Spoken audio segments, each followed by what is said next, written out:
3, 2, 1. There it goes. And here we come. Oh. Ooh, ah. Yes, sir. Another episode of the Johnny Jig's podcast. We're talking fishing, lots of fishing, offshore fishing, inshore fishing, kayak fishing, big boat fishing. If it's fishing related, that's what we like to talk about. Because we're tapping bottom with the boys. What's up, guys? I am Captain Johnny from Johnny Jig's Tackle Company, and you are listening to Tapping Bottom with Johnny Jigs. And today, I have my co-host Christopher Doyle, as well as my co-host Adam Uri. And then today, we also have a special guest with us, and this guy really is one of the pioneers of tournament kayak fishing here in South Florida. But in addition to that, the host of the weekly Fisherman Show, our buddy Joe Hector. What's up, Joe? What's up, guys? Welcome to the show, my friend. Thanks for the invite today, man. I'm glad you can make it. I get to jive with you guys. It's going to be a fun show. Yeah, we almost did it yesterday. And then, almost. But, things happen. Oh, yeah. Very busy business that we're in. But here we are today. We're here. We're here. Ready to We're rock. Live and ticking. Yeah. But, man, kayak fishing has been, I think, like from the inception of Johnny Jigs, like we've been on the water and we're like, these are the dudes that are jigging, right? We're like, this is our customers. Yeah. These are the guys who want Johnny Jigs. And then, just kind of going down that rabbit hole for us. We've met, lots of kayak fishermen. And I think that's what led us to you, Joe. Yeah. Right? Yeah. But where was the beginning of, for you, kayak fishing? I mean, were you like, you know what? I'm going to take a canoe out here. Maybe it's better to use a kayak. I mean, where did it start from, right? Yeah. So I grew up in New Jersey and I moved here to actually go to the Art Institute, an art school. And I was in graphic design and, I was one of those struggling college students, I had An artist. Yeah, an artist. And I was living off ramen noodles, the same story you kind of always hear. I loved fishing so much that one day I was in my little studio apartment eating my ramen and had a little thing of vodka next to me. That was my thing back then. And Wait, ramen with vodka? Oh yeah, not like mixed, but I had my drink, my little cocktail. Is it like a drinking game? You're like, one bite of ramen, one shot. Oh, dude, the ramen noodles. I don't know if they're different today. I haven't had them in years. They were amazing. Oh, how we did. Oh, we're going to get down a whole rabbit hole with ramen noodles and how great they were. But the show came on Discovery Channel. I'll never forget.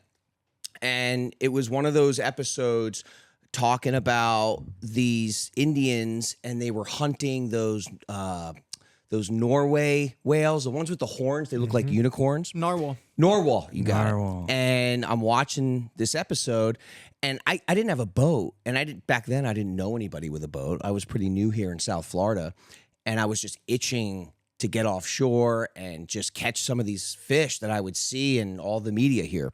And all of a sudden, it hit me. And I said, oh, my God, I can get in a canoe like these guys hunting these whales, and I can go offshore and catch fish. That's amazing. And, of course, I'm half, cocked, and, I'm, eating my ramen and drinking my vodka. Yeah, I'm just like, wow. One more shot of vodka. Next thing you know, you're chopping down a royal palm to make a canoe. Oh, man. So I'm watching this, and I'm just like, wow, this is amazing. I'm going to do this.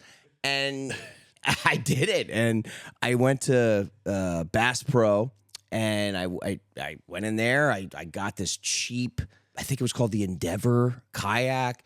And I ended up getting two because I got a good deal. So I got this other orange one. You know those old kayaks where you can surf waves with them?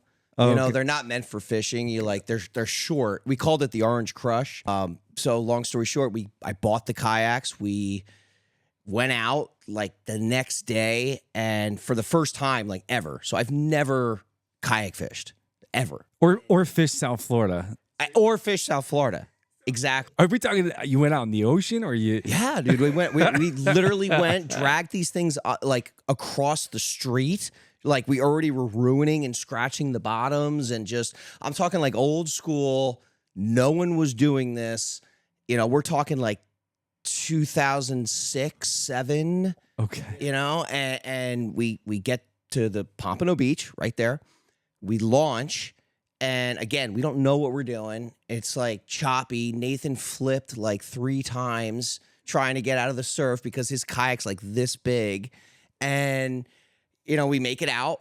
I got this old, man, it was like an old pen, but it was like too big for like what we were doing. And I had like a medium heavy rod. And yeah, man, we went out there. I had sardines, right? Yeah. The old, like, just old stinky sardines were like, I couldn't hook like the first 3 because they were melting in my hand. I had no idea what I was doing. And we go out, and this is like the craziest thing of all. After an hour and a half, I'm looking at the shore, and I'm like, oh my God, like this current's like stronger than I thought. So we're already like heading towards Boca. And so we don't even know how we're going to get back. And then we're in like probably 200 feet, and I'm guessing. But I looked where the charter boats were, and I'm like, okay, well, that's where we're going to go. So we went out to there, and we have people looking at us like we're like, you know, this guy's like riding by in the center console. He's like, you guys all right over there? I was like, yeah, we're good. We're good. He's like, I can overhear him, you know, and because there's like an echo, and he's like, those guys are freaking crazy, man. And so Because nobody's doing this, I right? know. Dude, there's no. So we're out there, and all of a sudden, man, my line goes off. I'm like, oh my God, you know, I got something. This is great. So I grab it. My kayak instantly, I've never hooked a fish in it. So my kayak like turns, which was interesting in the future of how, you know, when you get a fish, how the kayak actually maneuvers itself and kind of centers itself. You know what I'm saying? When you get something pretty big, all of a sudden I see in the distance, something's jumping. And I'm like, oh my God, like, what is that? Is that now, I fished offshore in Jersey. We would go to the canyons and catch like bluefin tuna. I mean, mahi, bluefin, marlin. Right, so you had with my offshore dad. Yeah, experience. so I knew my fish. Right. So I'm looking, and I'm like, that's a mahi, I think. That's a big mahi. Now, again, mind you, I have not fished offshore in South Florida. So to me, I always thought it was pretty normal to get big mahi out here because that's kind of how it's promoted. Yeah. Even though they're like extinct now. And I see this monster head. Long story short, I get him to the kayak. It's a 30-pound bull mahi that ate my sardine, spit it out, ate it again, spit it out. And I'm like, is this fish, I'm going to lose him again. He came again, grabbed it, and I finally hooked him and brought him in. And that was one of my first experiences and catches and offshore fish in the kayak. And that fish, Wow. Nathan's girlfriend at the time worked in the vicinity with Sun Sentinel, the paper. And that's when I ended up meeting Steve Waters. She wrote to them. Yeah, and they did a whole piece on your mahi. on my mahi. No way. And that is pretty much how all this started. Was it like, it was kind of like an aha moment for you, like, I'm on to something? Yeah, I mean, even so, like after that, it still wasn't hitting yet. But after we started getting, you know, people that were hitting up my social media, you know, we're talking, man, yeah, this was like MySpace. This is like towards the end of the MySpace Facebook switchover era. God, I'm old. And yeah, and that's when it all started. And people started asking me, hey, do you do charters? Is this like a thing you guys do? And I'm like, yeah, of course. I've done this for years. I mean, come on. Look at the mahi. I know what I'm doing. I got an extra kayak. Yeah. Sardines all day. So for our listeners, this is what Joe's saying. Go to Walmart, find something that floats. It doesn't matter what it is. It's not complicated, Get guys. out there, and you're going to get a big mahi. Throw a line in the water. Yeah. I'm gonna go What out a on a story. pool noodle with an I 80 know. wide and see what happens. Yeah, it's nuts, man. Like it really. But listen, like in the end, like I'm kind of one of those people where like I love to do kind of like crazy stuff with experimenting when it comes to things I like to do. Like when it comes to my interests. Like for instance, I love cacti. Right? I keep banging my mouth on this thing. I love cacti, and so I grow like the weird, misshapen, dwarf / crazy looking cacti. I love bonsai, so I love like weird, crazy stuff. I have a reef tank. I only buy stuff that's like deformed. Yeah. Even my clown that's got one fin, just like Nemo. Like it's weird. It's a hobby. So you've got a pattern of like trying different things, and that's Yeah. what kind of urged you into the kayaking. Yeah, So the extreme kayak fishing tournament, yeah. like how long after that did you find, like after that big mahi, the write up and stuff, like when did that start coming into play? I'd say like within that like a year, everything started kind of falling into place. It's weird how the universe sort of works, and the older I get, the more I think about it's real when you really know that something's gonna happen. It happens. Maybe not the way you're envisioning it, but the ball starts rolling, so to speak, and things just kind of start falling into place. So we had that article. People started asking me about charters. So I started doing charters, and we were doing pretty well to the point where I had to actually scale back because I couldn't handle taking more than like 2 people out because you would lose them. And shout out to Deep Blue fishing charters, because they've they do that, and they've done that for years, and they do it the right way. When I was doing it before this was all a thing, like everything is like faking it till you make it, right? So like, that's what I did. I took these people out and pretended like, I've been doing it for years, and we did well. Like, listen, a fisherman's a fisherman. If you know how to fish, you learn pretty quick how to do it the right way, right? Even if in the beginning you were getting lucky. But, and again, it's one of those things where I also believe that, again, what you think kind of happens. And I knew that I would catch fish when I would go out, and we did. And we did that for a couple of years. And then I got a job out of college. I graduated college, and I worked for a company for a year, and I did pretty well, but I stopped in a way kind of kayak fishing because I was getting too busy.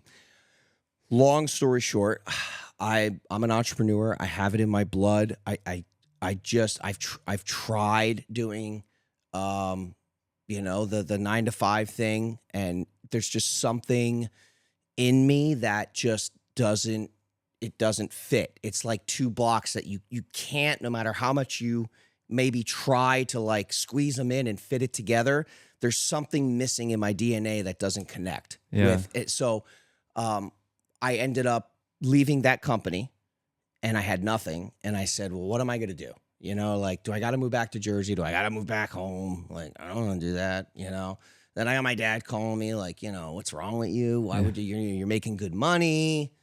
What are you going to do? And I'm like, I don't know. And then I started thinking, well, listen, I learned in college about this social media thing that's getting bigger and bigger, right? Each year.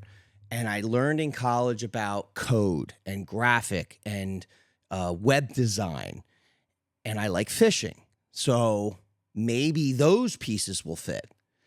And I put those pieces together, and I did my own shirt designs. I knew people that graduated with me, like a guy like George Bustamante, who's to me one of the best photographers, underwater photographers out there. So the people I knew that did media, that did photography, that did web stuff, helped me because we were all friends. We graduated together, and we started building a team of people that just, it all kind of fell into place where I said, I'm going to take kayak fishing, and I'm going to put it with media, and I'm going to start promoting it. I'm going to go out and fish. every chance I get. I'll try to make money on the side. I'll do personal training, and that's when I got my training license and I started training people. So I did that on the side. I was making cash, and it all just kind of fell into place.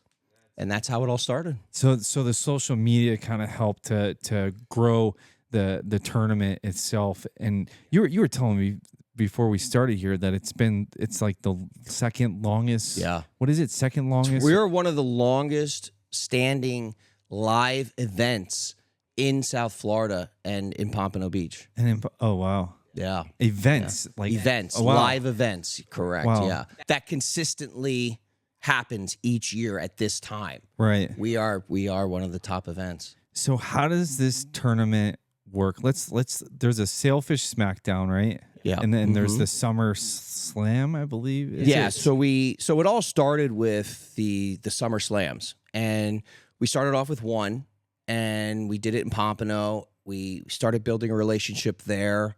I love sales. I love to go and meet people and get sponsorships and talk. In the beginning, no one wanted to sponsor me. Everyone thought I was crazy. Everyone was saying to me, you better have good insurance. You're not going to last a year. Somebody's going to get hurt. How are you going to, keep this event tight, and regulate?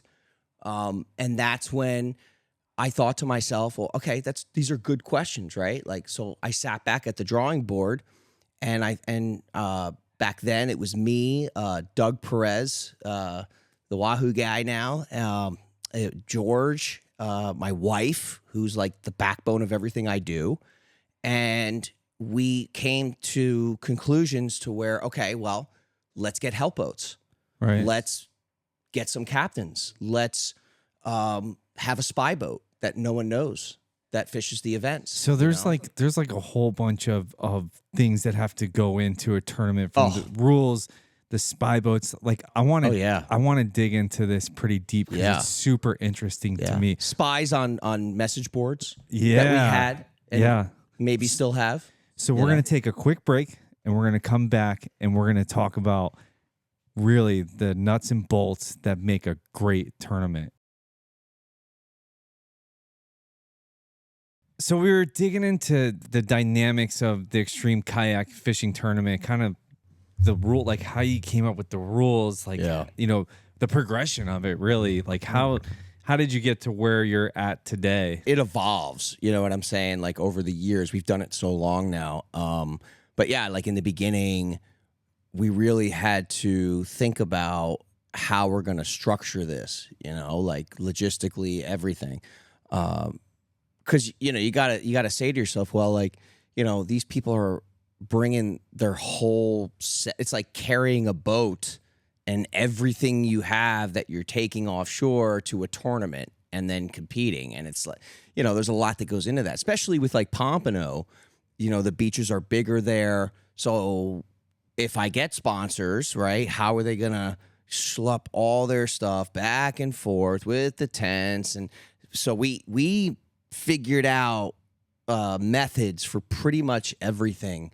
Like sponsors, for instance, we got the city, and his name's Mike. He's great, been with us for years. That would bring his loader, for instance, and carry, people's gear onto the beach with the loader, drop it off, pick it up once the event's over, and you tip him and he'll work with you. You know what I mean? And stuff like that. Even the little things are big. Right. And on the kayak side, with the anglers, so what made it really popular in the beginning was our shoot-offs. And that's still the favorite thing that anytime I do an event, when there's a shoot-off and you got that morning sunrise, everyone's amped, everyone's ready. Everyone thinks they're going to win or can win or place. The excitement, that everyone waiting for me to do the countdown, that is something that I love more than anything with those events, is those shoot-offs. I've seen that firsthand, and something incredible to see is just all of those kayak fishermen, all there, just kind of, they almost look like a school of fish, right? I mean, there's just so many of them, that are in one area, and Joe's a nervous wreck running around like a freaking maniac, and then he's got this walkie-talkie, and then he's like, there's a countdown, and then it's like, boom, and these guys are gone. Yep, gone. How many kayaks are we talking about here? So it ranges, especially per event. But like our big SummerSlam ones, the most we had was 200. So 200 to 85. It ranges in between. Our sailfish Smackdowns were always smaller events. They're more of like an elites type event. And then we also did the Battle in the Bahamas for many years. So we did international tournaments, which was a logistical nightmare, but we did it, and we did it for 4 years, and those were some experiences I'll never forget. In every way, good, bad. I learned so much about event management and event planning, everything with doing something like that. We did it an extreme tournament in Texas, in Corpus Christi. Now like today, they're trying, and this could be the year from what we're hearing, to make offshore kayak fishing part of the Olympics. Right. Yeah. Yeah. And We got a Yes. few guys on the U.S. team and they now. Yeah. yeah. So what they did was we are now we came to an agreement, and we are now a qualifier for these guys to compete in Spain in the Olympics. How cool is that? Yeah. We have a group of around 15 Hawaiians that are coming to the SummerSlam this year to compete. No We way. need to make slow jigging an Olympic sport also. Oh, so that's like attracted attention to your tournament, because Yes. these guys want to fish the Olympics. Like Yes. who wouldn't, right? Right. And then in addition to that, being that your event's the qualifier, they're coming from far Of and course. wide. Yeah. That's pretty Yeah. cool, man. I mean, even in the past, we've had anglers from South Africa compete in our tournaments, anglers from all around the country. It's amazing because it really shows with what we built through media, how it's grown and just how effective that really was. And I really attribute I feel like there's social media these days is so different, but I think in the beginning, what really gave us an edge was back then the algorithms were so different and they didn't really exist, so to speak. So you can like post anything, and as long as you did it at the right time, everyone would see it, right? It was so different back then. yeah. And in the beginning, that's what really put us on the map. And then we, again, you evolve, you change as you go. But I think in the beginning, like people still come to me and they'll say to me, Joe, that picture of you or that video with you on YouTube with your Wahoo from 18 years ago, I remember that, and that got me into offshore kayak fishing, and that's cool. That is cool. That's awesome to hear. So how do you win, right? So like, all right, I just chopped down my royal palm tree. I dug it out. I've got a kayak now. Yeah. And I go out. I'm crushing fish, right? Right. Like, what do I need to win this thing? Again, so that's changed over the years. If you look at our tournaments, our first 7 years, it was mainly a lineup of ocean kayaks, Malibu kayaks, pretty simple rigs and setups. Now, if you look at our shoot-offs, because that's how you get a good gauge on how it's changed. Now you're looking at Hobies across the board. You're looking at getting a brain fart. There's another brand that's really starting to gain steam. Old Town. Old Town. So you're okay. seeing a lot of Old Towns now. LEDs, sound systems. I mean, the stuff that you see these days on these kayaks are one guy had a flat screen on his kayak. For his transducer sonar, right? Like it's just nuts. Yeah. So do these guys have sonars? Like they've got Simrads and Garmin. yeah. Like They've had those for the past 10 years Really? in our tournaments. Oh yeah. It's just amazing. The technology, they've created the small downriggers now. You got guys that are just, I mean, it's all just evolving and getting bigger and better. I mean, even high-speed jigging. When we were going offshore in the beginning, all we did was, use the sardines or, pilchard once in a while. Right. And then I'll never forget, it was around 2015, I'd say ish. And all of a sudden it hit like gangbuster, where everybody started getting into high-speed jigging. Everybody.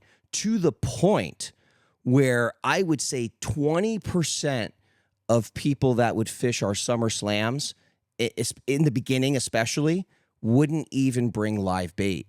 And they were getting on stage consistently Wow. with blackfin and kingfish. Wow. Oh, yeah. Yeah, when we started Johnny Jigs, we always said that the kayak guys are the OG jiggers. Dude, yeah. I mean, going out there and seeing what these guys were getting, including myself, back then I still fished, and I would go out in the kayak and fish with these guys. And there were so many days where I would go out with just like 5 high-speed jigs, and, I come back with 5 blackfin. Yeah. I mean, Yeah, but the fact that you can float a live line out or have a cut bait, live line cut bait, Yeah. and have the jig in. One guy's fishing 3 lines. exactly. It's a tournament. You're in your kayak. Changed the game. Yep. Definitely changed the game. Is that the spread? Is that like the recommended like tournament spread? Yeah, you don't want, so like one of the golden rules for years was you got to be careful with your live bait. You don't want 2 flat lines out, because most of the time they'll get tangled. So how I always used to like doing it is we would go the way you just said, or what we would do is I would have a flat line, then I would have a raised gunnel essentially that it would be a shotgun. So I'd put a rod raised high, let it super far out, and then I would jig. Or I would put a downrigger, so I would put a bait down, and then I would have a flat line and then jig. Most of my wahoo, and that was what I pretty much became known as when I was in my peak of myself fishing offshore, was wahoo. I would get wahoo pretty consistent, especially certain times of the year. And my trick was usually my wahoo would be on a shotgun, super far out, with a pilchard. And I would always use a stinger rig, and I would leave the stinger free, right? Obviously, you don't want to put the stinger in the pilchard, because then it hinders the movement. And wahoo are pretty touchy with movement, and it's got to look, you got to present that bait, really, really well. And almost every time, like clockwork, I would get a wahoo on the shotgun, and it would only be hooked by the stinger rig. Huh. I'd say almost all of them. Wow. And you would see the J hook swinging free almost every time. Yeah. The stinger was the lifeline. Do you think just being stealth on the water and being quiet and moving quietly through the water, do you think that plays a role in your success? As Huge. So you've all been diving, right? Mm-hmm. All of you guys. So when you dive, you can hear a boat, mile away. Absolutely. You know what I mean? So think if you're a fish, you know what I'm saying? You know they're coming. Yeah. I mean, fish are a lot smarter than I ever would have thought since I started kayak fishing. I've learned that. And their sight is impeccable. So yeah, I'd say that has a huge effect in what we do. There was a guy that did a study. He fished my tournaments for years, and this video I would say it went pretty viral back in like 2018-ish, where he put 2 GoPros out of the, in these kayaks, they have those scupper holes where you can, you stick stuff in it or whatever. You put the wheels, you stick them through when you bring them on the beach. Well, he made these like rigs that when he was offshore, as he was going out, he put these GoPros that had a pole that would attach to go through, he had them set up already. So I don't know how he did it, but he had them going through those. And then he had these 2 GoPros underneath his kayak. And what he did was he wanted to show how fish are attracted by the kayak. So he starts going offshore, And all of a sudden, you see, at first you're like, is that a kingfish? And you see a fish slowly, not fast, come up and starts eyeing his kayak. He's got no baits out. He's just going straight out. Long story short, in that video, he had a school of wahoo under his kayak, following him out. It's a piece of flotsam. It's unbelievable. Yeah. It's a pallet. It's crazy. It's a pallet. Crazy. So, guys, we got to take a quick break, and we'll come back to you and dig into this just a little bit more about the wahoo. And I kind of want to hear about how you guys are staying safe on the water and a little more about the preparation that goes into it. So, quick break, and we'll be right back. Oh, yeah. This is hands down one of the most incredible slow pitch jigging rods I've ever used in my life. The great fact is this and nothing less. You're gonna experience catching monster fish with the sensitivity and action like never before.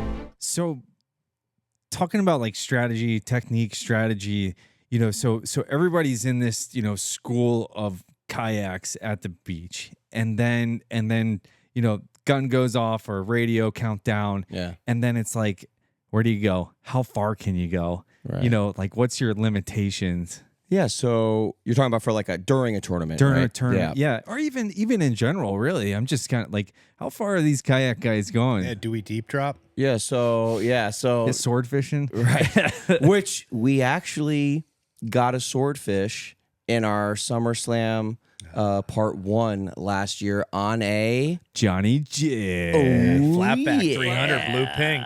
And the Slow Jigger Elite. That's right. Can we just like talk about that for 1 second real quick? How amazing was that? Tyler O'Neill. I mean, that is something like you think about the chances of something like that, right? And has it ever happened, right? And then you throw the kayak part in. Like, I'm not even talking about the kayak part, right? Right. Plenty of jigs are bouncing around in 300 feet Right. any given day. Right. And then it's a keeper swordfish.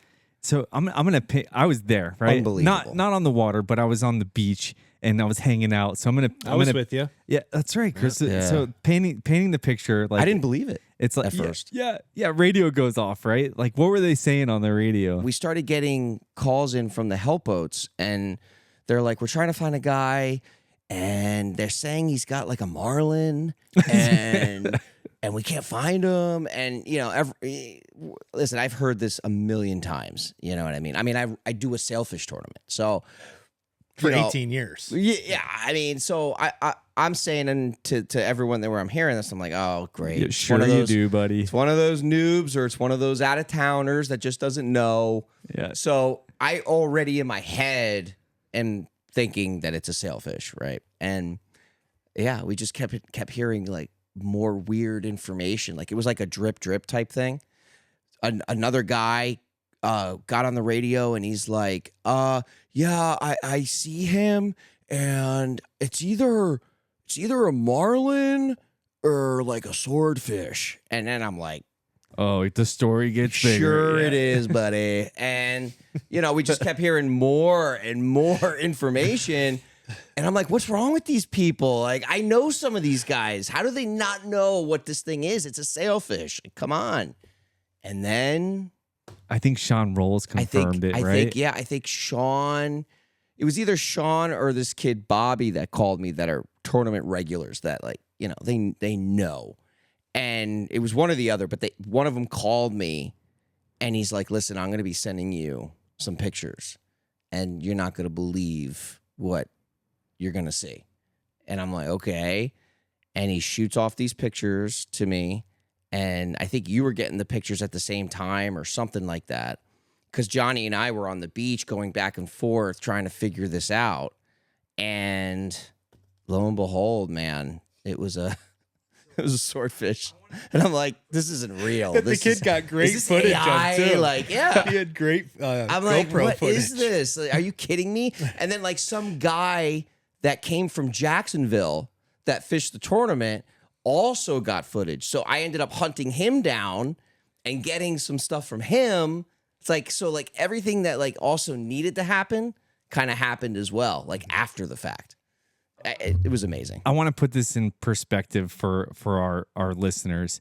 So Tyler O'Neill joined the Extreme Kayak Fishing Tournament okay, paddled out to 300 feet in his, Hobie kayak, I believe. First year doing it, the tournament? Pretty new. I don't know if it was his first year, but it was either first or second. Yeah. And he had a slow pitch jigging rod with a Saltese 20 manual reel. I believe it was either spool with 20-pound test or 30-pound test. Saltese 35. Saltese 35. Okay. And then he had probably like 40 or 50-pound test fluorocarbon on there.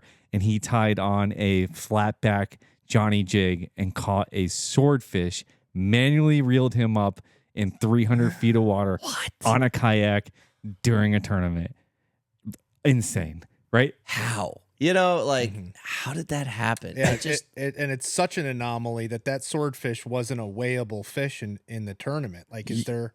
Yeah, I don't. That's the other thing is like the big debate was, should he have, since it was a keeper, should he have brought the fish in to showcase on stage? Because then it would, I believe, taken it to a whole nother level.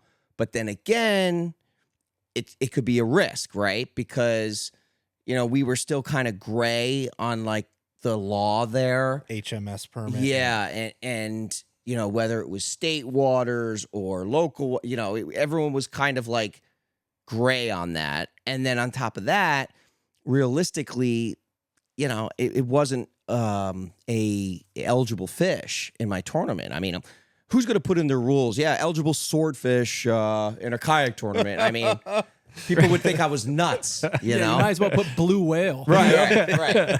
But then again, you never... Narwhal. But then again, you just never know, right? Because when I did my first sailfish tournament, I had so many people saying that it would never work, that there's no way. You can't catch sailfish on a kayak consistently. You're not going to get an event out of that. It's impossible. So, I mean, again, you never know. You just really never know. Joe, I have a question for you.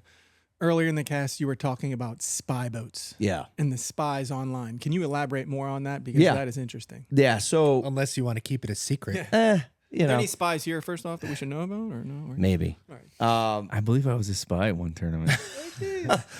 So essentially, in the beginning, I had multiple guys that I trusted and that I was close with that were part of, and a lot of these forums actually aren't even there anymore, but that were a part of, back then it was really big, some of these kayak forums, like I think Florida Sportsman was one of them, and these kayak sections were huge, and that's where like the community, everyone would go to, bash me and, how much is Joe making, and he needs to give out more, and, all these things.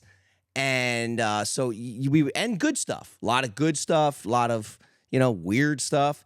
And so I, from people not knowing, knew what was essentially being talked about and what was going on. Now, how that helped me, well, two things. One, you can't take anything personal when you're in this type of business.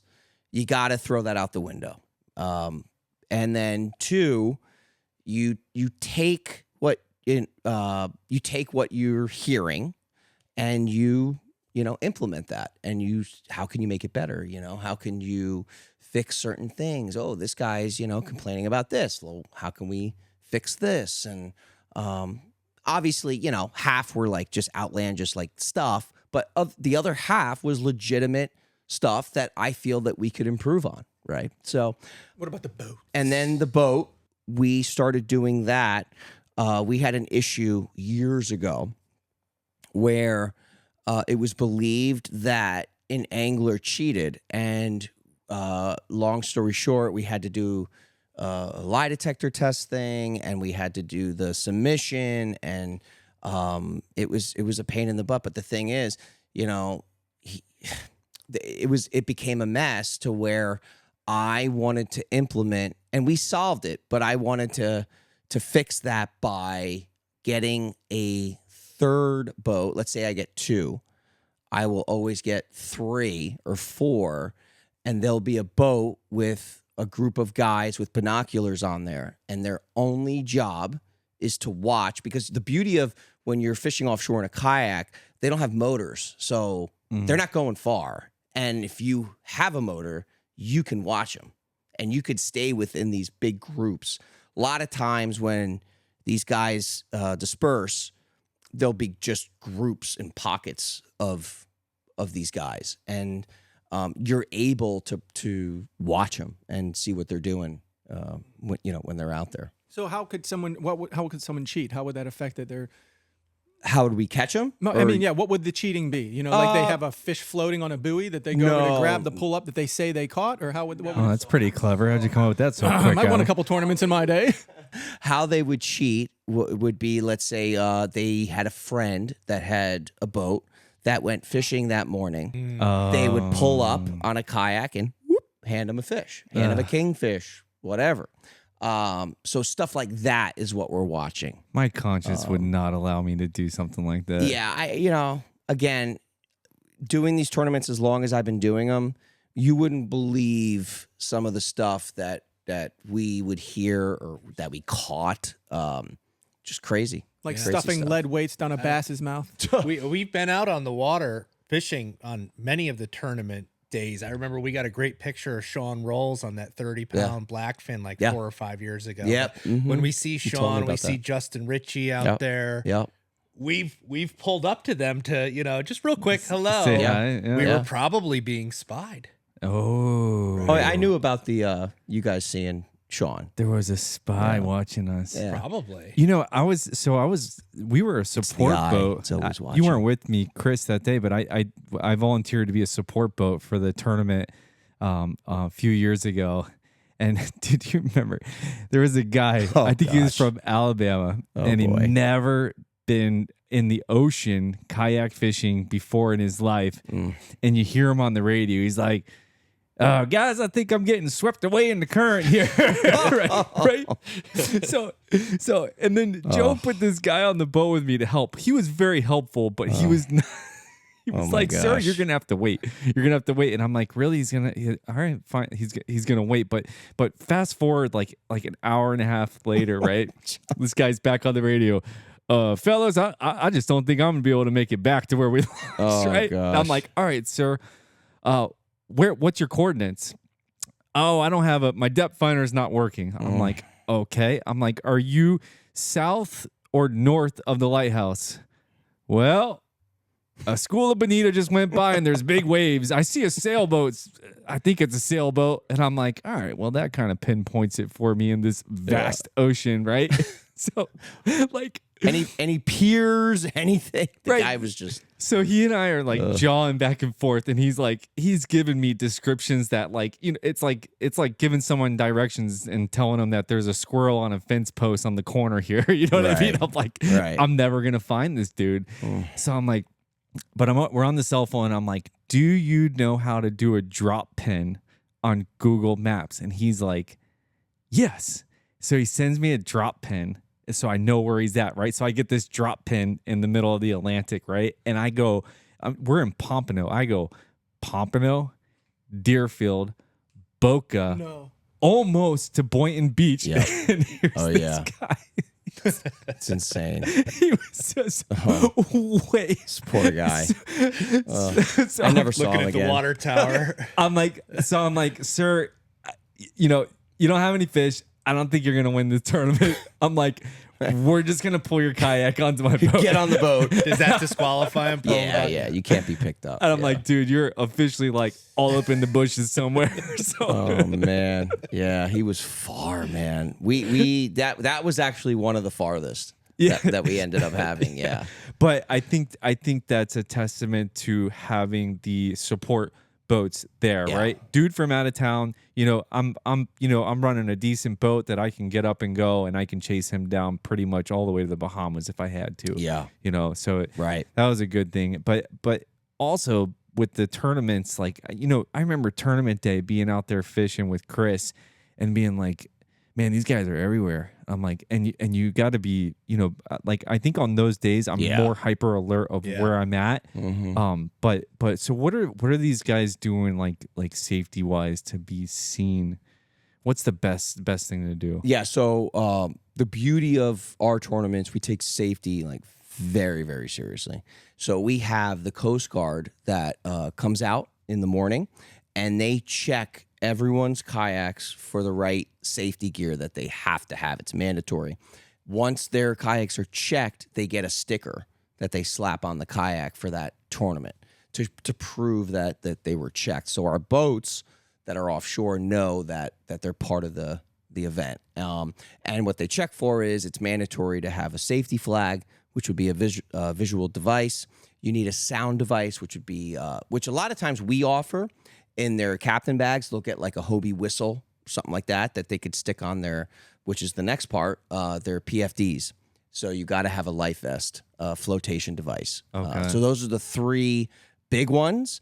And the visual device, to me, is one of the most important because, like you were saying, on tournament day, I mean, we know Pompano on a Saturday, right? It's insane. And now you're throwing and sprinkling, 100 kayaks out there. It gets pretty nuts. But I will also say, I feel, I've been doing this now for almost 20 years, and we have not, now I need to knock on wood now if I'm going to say this, but we have not had really anything that hurt or harmed any angler that's fished our events. So that's how serious, we take safety. You think about logistically the type of events that I run over the years in other countries, other states, and here, and we have been able to rescue someone that needs to be rescued like that. We have a solid team of captains that know what they're doing, that know the waters, and we have a solid game plan when someone does need help. And I think that has really helped us over the years to have that great track record. Yeah, that's a testament to your tournament and just the longevity of it. I think that plays a big role in it. All right, Joe. So let's round this show out and tell us what to expect from the EKFT events this year, 2025. Yeah, so we're really excited because we're putting a lot of effort into the SummerSlam this year. So since COVID, the SummerSlam obviously took a dip. It's a live event.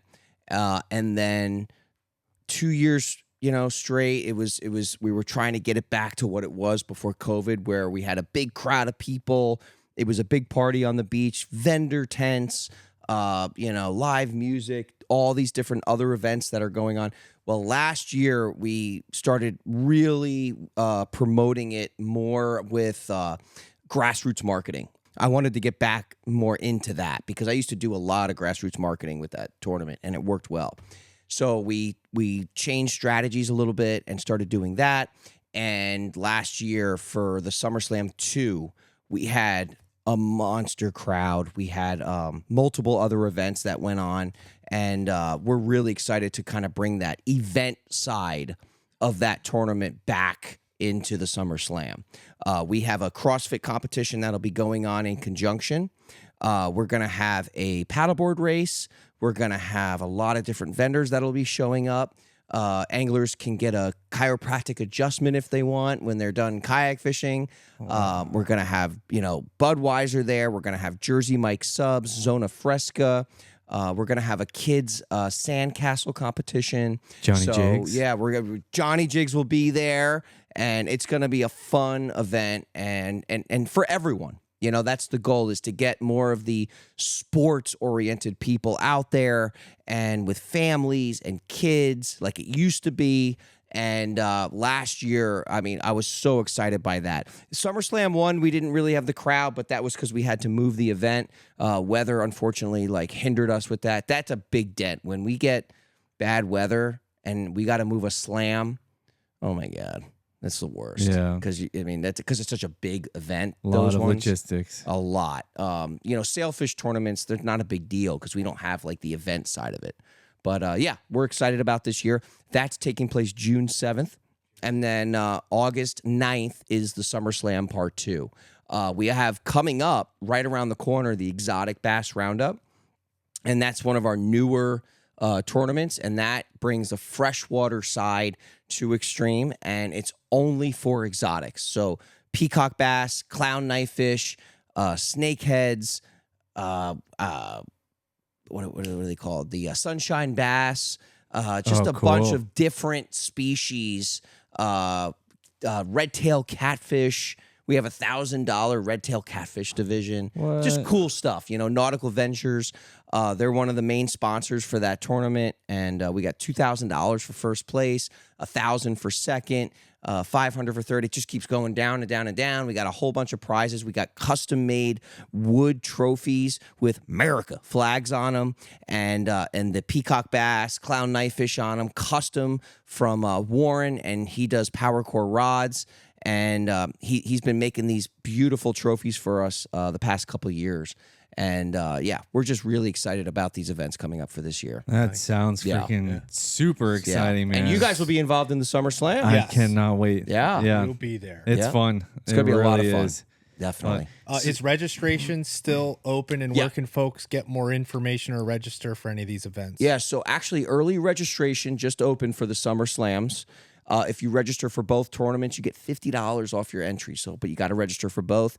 And if you register before May 1st, you get a free SA Company, another one of our sponsors, apparel. You get a custom tournament shirt, a straw hat, and a face shield. And you can go to extremekayakfishing.com to register for that tournament.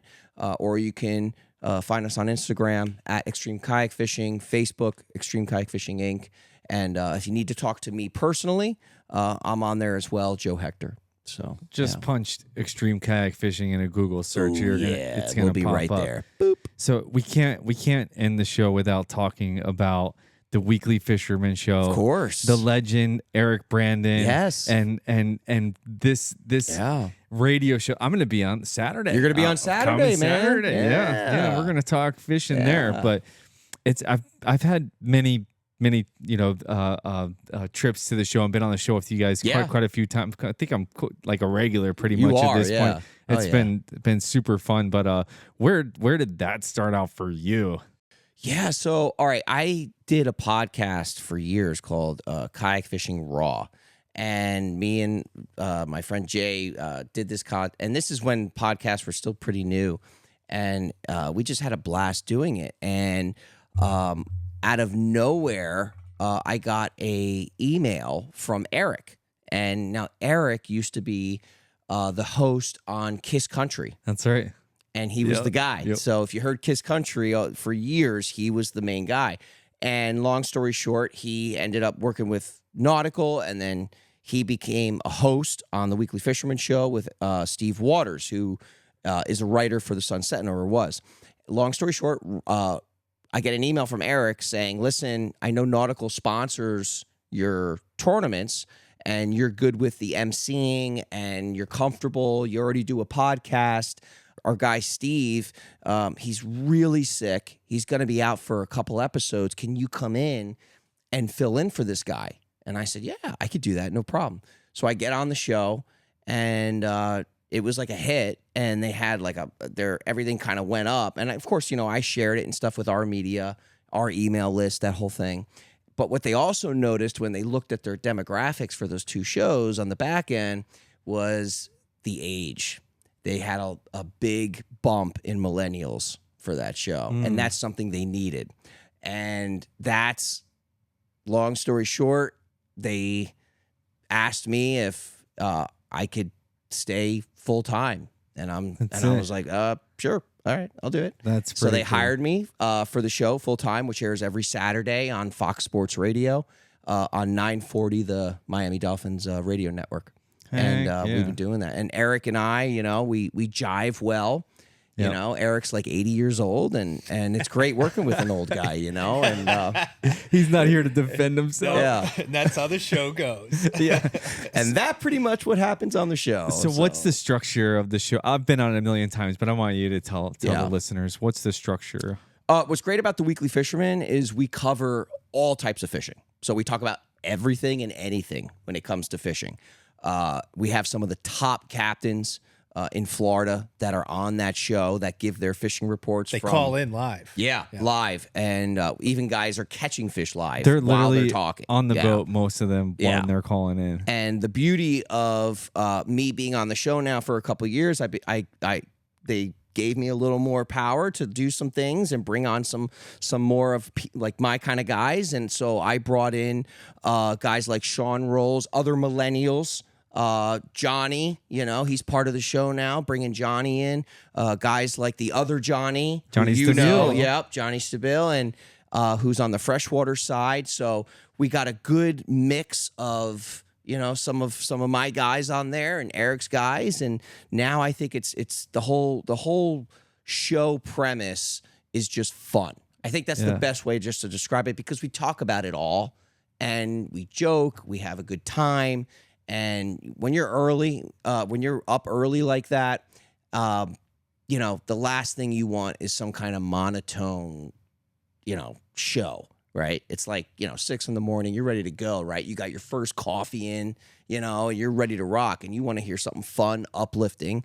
And you throw in the fishing part, and it's a win. It's upbeat, man. I can my first show, just the intensity of the audio in my headphones with this microphone, my heart was racing. Johnny's first show, you're so nervous. He's like, dude, I'm checking my heart on my watch, making sure I'm not having a heart attack.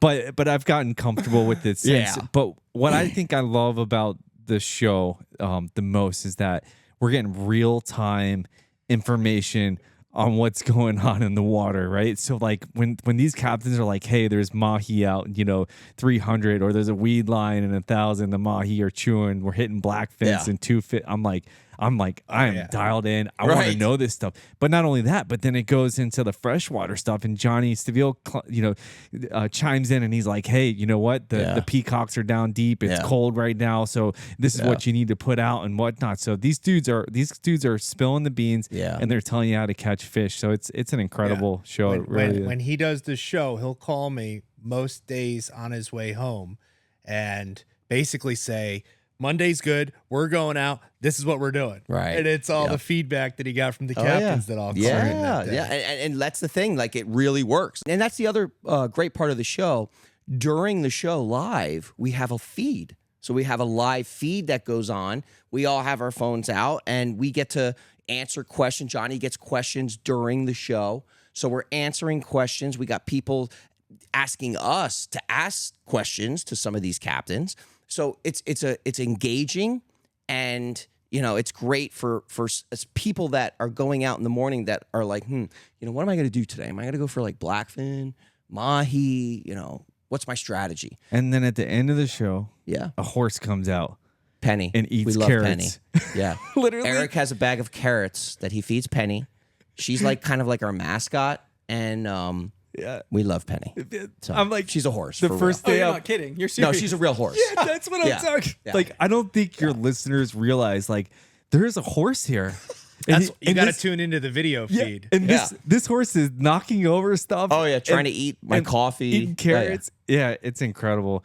Joe, dude, you've probably been our favorite guest on the show. This was so much fun, man. Thank you, dude. This is great. Congratulations with all your success with the kayak tournament. We're happy to be a part of such a great tournament, of course, every year, and be a part of the radio show that you're a part of. So you're just knocking it out of the park in this world, man. And we really appreciate you and being a part of Johnny Jigs with us as well. Thank you. No, I appreciate you guys and bringing me on the show. And if it wasn't for us in the gym that one day, we just hit it off, started talking, and we've heard of each other. And it just we never were able to meet or talk. And then we were able to connect. And then I got to meet awesome guys like you and just it growing from there. And now I literally consider us like a team. Like when Eric talks, he's like, Johnny and Joe and just the fun stuff, getting your first clown. Yeah, right. That's right. During the tournament with Johnny. That was awesome. Yeah. It's just the whole thing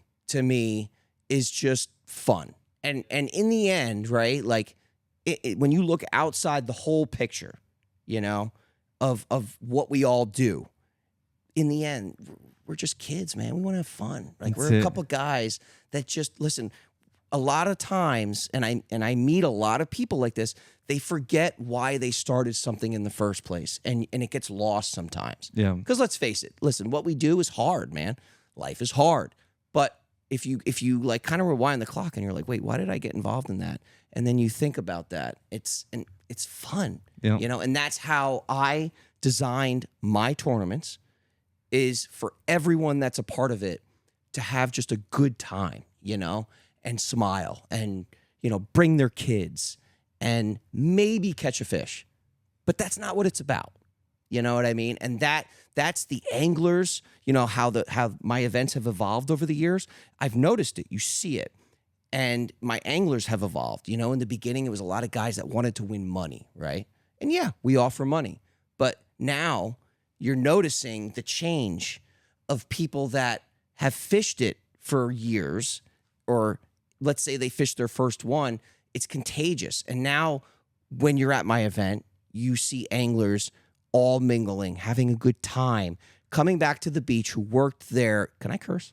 Yeah. Asses off, Yeah. right? That whole day kayak fishing, which you told me a story about how hard it actually is, right? And they're coming back and they're drenched in salt water, fish guts, piss, whatever. And they're like, man, that was fun, man, but I want to go up there and have a beer and have a sub and have a burrito and, you know, and talk to that hot girl and get a chiropractic adjustment and, you know, check out these vendor tents and listen to music and have a good time. Then you see their kids come down, they're all smiling, and that's what it's about. It's about being a part of something really cool. Yes. And I think that just kind of really puts the whole thing in perspective. Right. Kayak fishing's freaking rad. Yeah. It's fun. Guys, thanks for tuning in to Tappin' Bottom with Johnny Jigs. If you want to see the visual of this podcast, you can go to our YouTube channel. There is a section that's divided for the podcast. As well as if you want to see some of the Extreme Kayak Fishing Tournament, go over to extremekayakfishing.com. And guys, as always, keep tapping that bottom. Oh, yeah. Jig on.